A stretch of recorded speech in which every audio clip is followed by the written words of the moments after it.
Hi, it's me again with CorelDraw tips and tricks.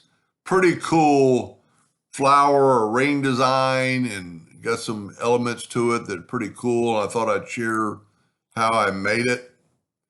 And it's pretty easy. Anybody can do it. Take an oval. Do not hold down the control button and just kind of make a fat oval.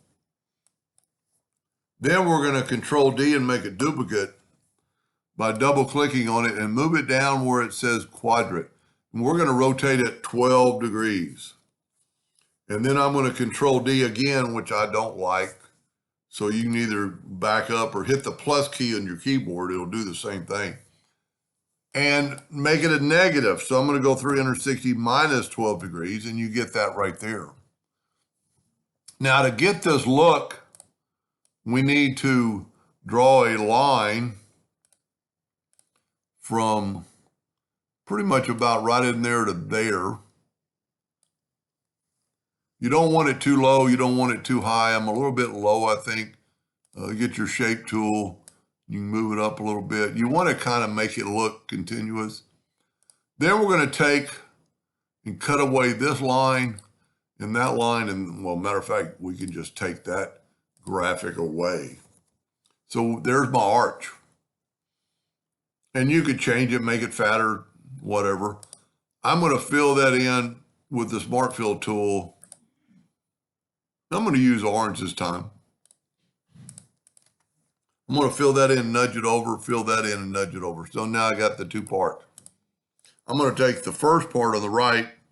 I'm going to go to Intersect tool. I'm going to go, and I'm going to put a little bit of black up top, but not too much, but that's good enough. But then I'm going to bring a white in about right there. And now I'm going to bring that orange back to the top. What that's going to do is going to give me that glow, like it's something shiny there. I think I hit it dead on the first time. I actually like the way it was. Now you can make that glow a little less or a little more by changing those.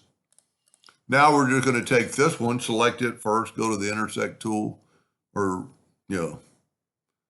interactive fill tool and go upwardly. Let's put a little darkness on this end like it's going underneath there. And you can change the darkness or whatever you want. I think that looks pretty good. Now I'm going to group this together.